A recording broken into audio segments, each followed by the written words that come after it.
नमस्कार किसान साथियों, मैं कन्हैया लाल आपका बहुत बहुत स्वागत है हमारे YouTube channel KL poultry farming में।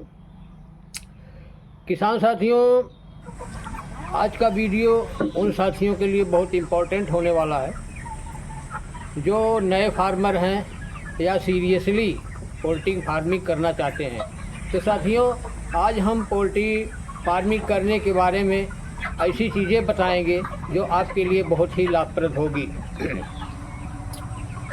तो साथियों, इस वीडियो में हम आपको 10 महत्वपूर्ण बातें बताने वाला हूं और जो जानना बहुत ज़रूरी है। इन सभी 10 बातों को जाने बिना आप लोगों को मुर्गी पालन बिल्कुल नहीं करना चाहिए। तो कृपया आप लोग अंत तक वीडियो को ध्यानपूर्वक देखें। साथियों, जो बातें मैं आपको बताने वाला हूं, अगर आप लोग इस बात का ध्यान रखते हैं, इसको फॉलो करते हैं, तो आपको मुर्गी पालन में कोई परेशानी नहीं होगी। आप एक सफल पोल्ट्री फार्मर बन सकते हैं। साथियों, आपको किसी भी नस्ल की मुर्गी पालन नहीं करना है। कुछ मुर्गियां अंडा उत्पादन में अच्छी होती हैं, जिसके कारण उन्हें अंडे के लिए पाला जाता है। कुछ मुर्गियां अंडे और मांस दोनों के लिए अच्छी होती हैं, जिससे उन्हें अंडे और मांस दोनों के लिए पाला जाता है। इसलिए मुर्गी पालन करने से पहले आपको ये निश्चित करना है कि आप अंडे के लिए मुर्गी पालेंगे या मांस के लिए। अगर आप लोग साथियों, नंबर 1, अगर आप लोग मांस उत्पादन के लिए मुर्गी पालन करना चाहते हैं तो आपके यहाँ मांस की डिमांड कैसी है, यह भी जानना बहुत ज़रूरी है।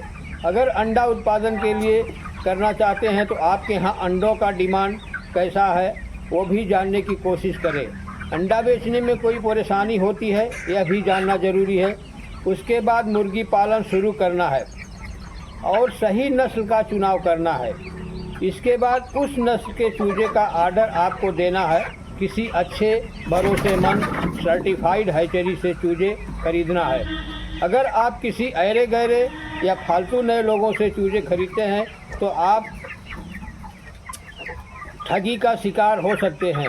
नंबर 2, आपको सही जगह और शेड का इंतज़ाम करना चाहिए, यानी मुर्गी फार्म का निर्माण करना चाहिए।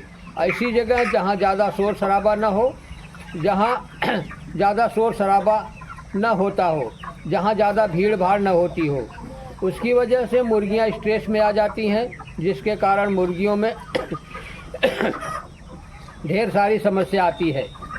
तो मुर्गी फार्म शांत वातावरण और जहां वाहन आने जाने की सुविधा हो, जिससे फीड लाने और तैयार मुर्गियों को बेचने में कोई दिक्कत ना हो।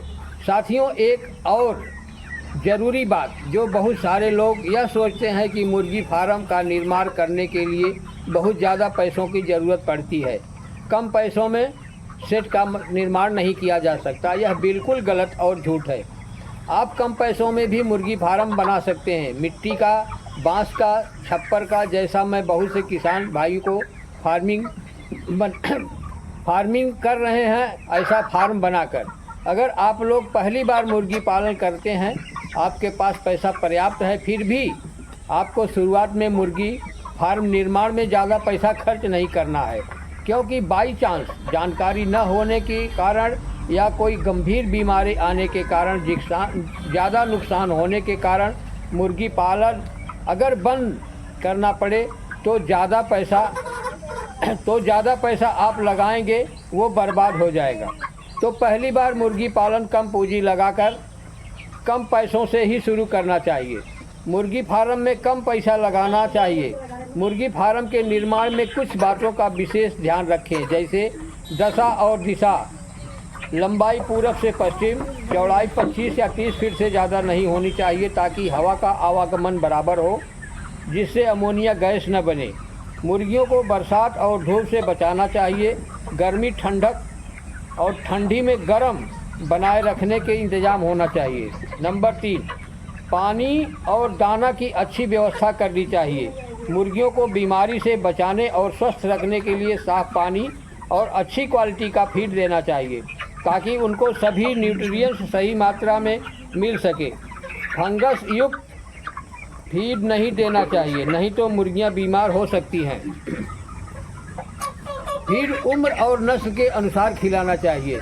अगर आप एक दिन के चूजे से फार्मिंग शुरू करते हैं तो 1 दिन से 15 दिन तक प्री स्टार्टर, 16 से 25 दिन तक स्टार्टर और उसके बाद फिनिशर फीड खिलाना चाहिए। अंडे के लिए पाली गई मुर्गियों को लेयर मेश 1, लेयर मेश 2 खिलाना चाहिए। नंबर 4, मुर्गियों में कुछ भयानक बीमारियां होती हैं जैसे मैरेक्स, रानीखेत, गम्बोरो इत्यादि। इनसे बचाव के लिए समय समय पर वैक्सीन करते रहना चाहिए। वैक्सीन देने में कंजूसी नहीं करनी चाहिए तभी आपके बर्ड बीमारियों से सुरक्षित रहेंगे। फार्म की साफ सफाई पर विशेष ध्यान देना चाहिए। फार्म को हमेशा सूखा और हवादार रखना चाहिए। हफ्ते में एक बार कीटाणुनाशक स्प्रे करना चाहिए, B904 या फार्मोलिन। नंबर 5, चूजों का चुनाव और देखभाल। साथियों, आपको एक दिन के A ग्रेड के चूजे का पालन करना चाहिए ताकि आपको ज़्यादा परेशानी का सामना न करना पड़े। अच्छे चूजों की ग्रोथ अच्छी होती है।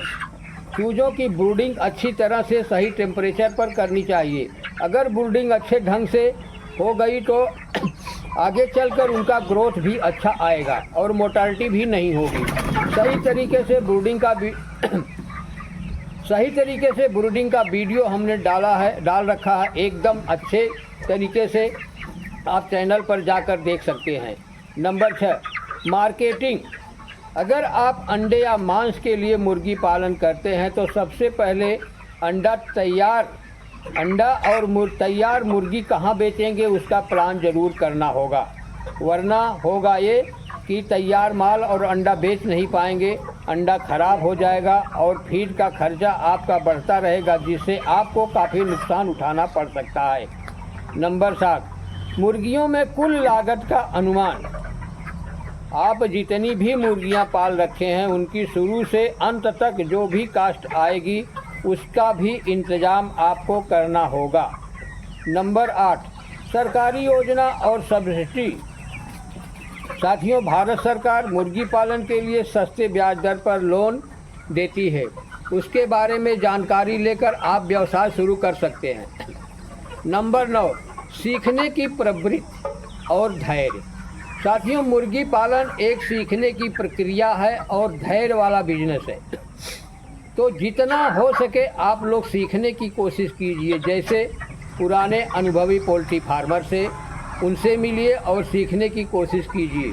कुछ किताबें पढ़कर सीख सकते हैं कुछ लोग ट्रेनिंग सेंटर खोलकर सिखाते हैं। हर ज़िले में एक कृषि विज्ञान केंद्र होता है जहां पर आपको ट्रेनिंग दी जा सकती है। आप यूट्यूब पर से भी सीख सकते हैं। बगैर मुर्गी पालन सीखे आप सफल नहीं हो सकते।